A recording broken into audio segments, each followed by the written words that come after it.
Okay, all right. Thank you for those three fantastic talks. And I'd like to welcome our three expert hepatologists here with us for our Q&A session, Dr. Karen Andersson, Dr. Michelle Lai, and Dr. Anna Rutherford. So let me just start with Karen. There are a couple questions about FNH. So are there any recommendations for monitoring in women with established FNH that become pregnant?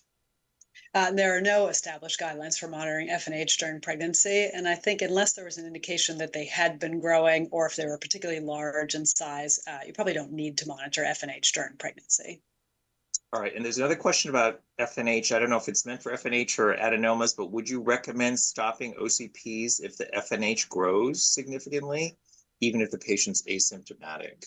Yeah, that's a tough question. There are no guidelines for that either. I would say that it is possibly coincidental that the FNH is growing and not related to the OCPs, but it would be very hard pressed not to try to stop the OCPs and see if that trajectory of growth stops or reverses. So I think the simple answer is yes, you'd probably at least have to try stopping them to see what the growth pattern does then.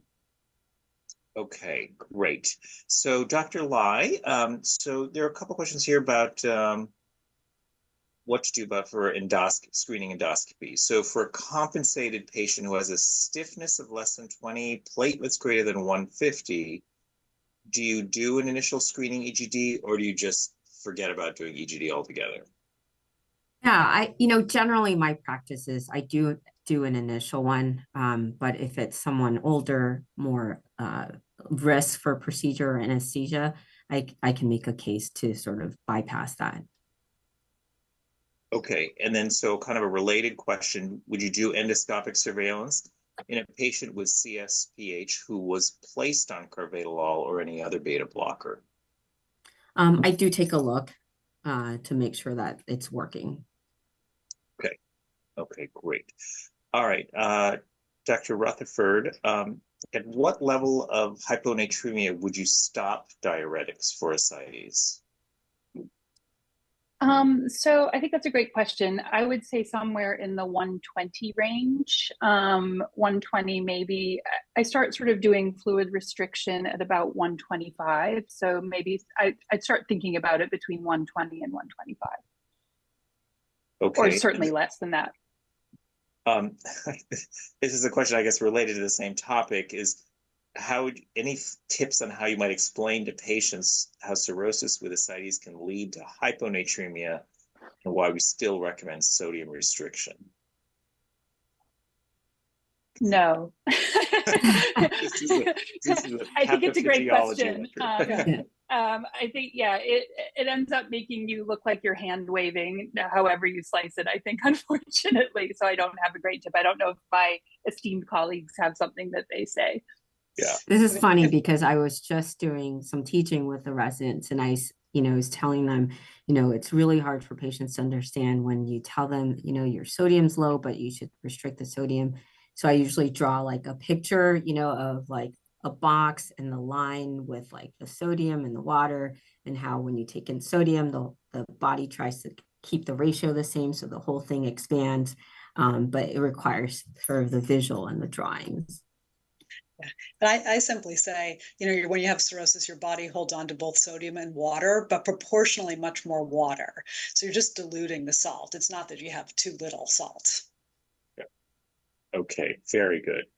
So Dr. Rutherford, should we check serum venous ammonia levels to follow hepatic encephalopathy? Please do not. I think it's very appropriate if you're not sure if someone who comes in with liver disease, their confusion is related to encephalopathy. It's very reasonable to check an ammonia level. But I think after that, and when you determine that they do have hepatic encephalopathy, you treat it. You treat whatever the precipitant might be. You treat it with lactulose and rifaximin usually, and rely on your clinical exam. Ammonia levels can lag. And I don't think they're useful in checking when I think they lag behind the physical exam. Okay, great. Dr. Andersson, there are a few questions related to hemangiomas. And so for typical hemangiomas, I understand there's no routine follow-up. Do you have a follow-up protocol for atypical hemangiomas? Yeah, it's another good question. I think there is no protocol for following atypical hemangiomas. And I think it gets back to the fundamental question of like how secure the radiology is. I mean, if you're pretty sure over time it's an atypical hemangioma, it doesn't have to be followed. But the problem with atypical hemangiomas, a lot of times you don't know what it is. So you end up maybe checking in 6 months and then maybe after a year or two and sort of proving that it's a benign and non-growing lesion. So I think you would absolutely need some follow-up if there was any radiologic indeterminate, like if you didn't know what it was. Okay, great. And so as another question here, would you recommend against high impact sports, those who have an exophytic hemangioma or a very large hemangioma? You know, what's interesting is there's no guidelines about that at all. So I think that that might be a minor factor into your decision about surgery. So I would say, like, you know, let's say you're a high impact athlete, like football player, and you have an exophytic hemangioma, maybe then you would consider surgery where you wouldn't otherwise. But the size alone really shouldn't influence the average athlete or, you know, people who just walking or biking at home. I think, you know, they're very protected. They shouldn't just rupture with routine activities. Great. Dr. Lai, do you systematically use statins in CSPH? You know, I haven't started using systematic statins. I don't know if the rest of you have, but a lot of my patients are on statins because, you know, I run a NASH clinic and I'm, you know, very quick to say if you have an indications for statins, start it. But usually it's prescribed by their primary care doctor. Okay, great. And so, Dr. Lai, again, so here's another question on how much do you rely on the fibrosis ultrasound elastography score results in a morbidly obese patient that has normal enzymes and no imaging findings that suggest cirrhosis or portal hypertension? So if I'm high. I think this elastography score is high in a morbidly obese patient, but other clinical features show normal enzymes and normal imaging. Yeah, if it's a morbidly obese patient and the liver stiffness is high, but the rest, you know, don't show, I think the pretest probability is pretty high because of the morbid obesity, right? And so this is a patient with pretest probability that's high of having, you know, fatty liver and significant fibrosis. So I would go on to usually for those, if there's no other features like laboratory or clinical, I do get a biopsy to confirm. Okay, great. Okay, Dr. Rutherford, what is the best timing for early tips? Is it an urgent indication for transfer to a specialized center? I'm guessing that this is in the setting of acute GI bleeding for tips, because I think my talk covers tips in a lot of different scenarios. But I think the studies that have shown the sort of additional benefit are done within, you know, they have the index endoscopy and hopefully banding, and then patients were randomized in the study that I talked about to either what we typically do if we're not referring them for tips versus tips alone. So I think within the first 72 hours is the recommendation, and that's where you see the benefit. Okay, and then do you have any comment about using tips for rebleeding congestive gastropathy, or I guess that means portal hypertensive gastropathy? So I'll be interested what my colleagues might say about this, but in general, I think TIPS is very good at lowering global portal pressure. So gastric varices and esophageal varices and other true varices, but the sort of GAVE or portal hypertensive gastropathy, I think responds less well to just lowering portal pressures. I think there's other things going on. So I don't necessarily jump to that as a true treatment if that's the only indication. But we can throw it out to our panel. I don't know if Dr. Lai or Anderson have any other thoughts. I agree. I think, so go ahead. No, please. Go ahead, Michelle, please. Yeah, I agree. I think that I've tried it before as a last resort, when we've tried sort of your APCs or, different treatments, and they keep coming back and they keep drifting down. And we sort of throw up our hands and say, well, let's just try it. Yeah, that's exactly what I was going to say. I think particularly if it's portal gastropathy as opposed to GAVE, where there's really no data, but if you have no other alternative and it's portal hypertensive bleeding, it might be worth a try. Okay. This seems to be just more of a comment than a question. There's just something about, I guess we've talked about this, the Bino consensus. Yeah. You don't do EGD at all for varices if the score is less than 20, platelets more than 150, no varices. If more than 15 to 20 and plate less than 110, 150, no need to do EGD and just start carvedilol. And I don't know if anyone wants to comment on that, agree with that approach. Maybe I'll say it sounds like because I think Michelle already commented she might sneak in an EGD to start with. I mean, I'm trying to go a little bit more the guidelines, actually, particularly because it's been a long history of people who are diagnosed with cirrhosis, and the mandate was you need an EGD within a year. But a lot of them have no evidence of portal hypertension at all. So if you're really if you're stuck in those patients with like no liver stiffness, platelets over 150, or near 150, the likelihood they have varices is really low. So I am trying to spare those repeated endoscopies for those low risk patients. Okay, great. Dr. Rutherford, is there an age cap on liver transplant?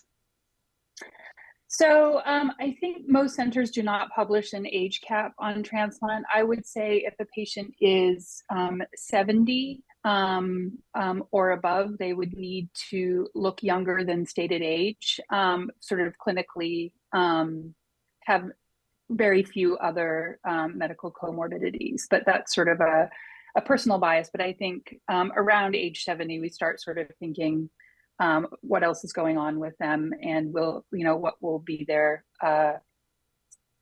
survival benefit from a transplant. While I have you, Dr. Rutherford, that's a question about, is there an oral antibiotic you can transition to from ceftriaxone after following a variceal bleed for SBP prophylaxis, where a patient may be ready to be discharged and have not completed the amount of ceftriaxone dosing? So they haven't completed a 5-day course. I think some practices are just to transition to something like Cipro or Bactrim up front. If it's a more complicated SBP, then I would probably be interested in them staying on IV antibiotics for at least 5 days. And I don't know of any others that have great peritoneal penetrance to sort of complete an infection. I don't know if others do.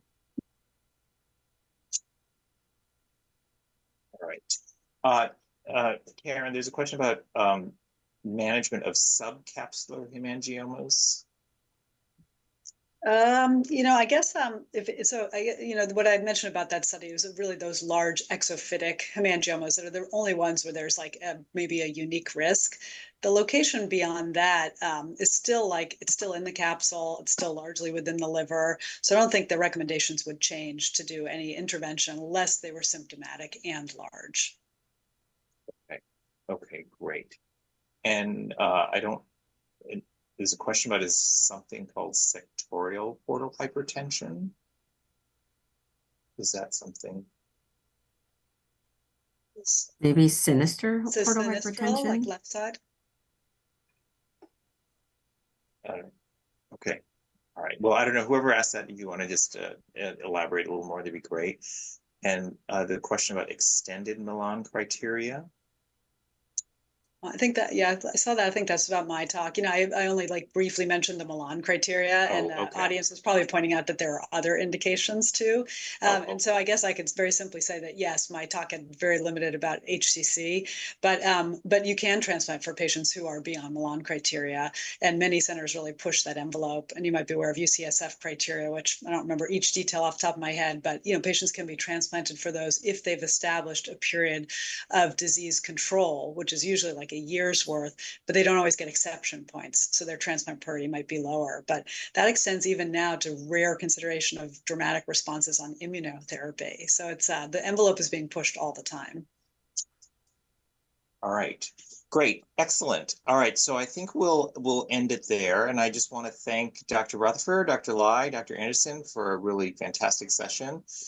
We will move to a break and then we'll see you back at, let's see, it's 3:10. Actually, we'll start a little earlier at 3:25, just to try to get you all out a little earlier. So instead of 3:30, if you come back at 3:25, that would be great. We'll see you then.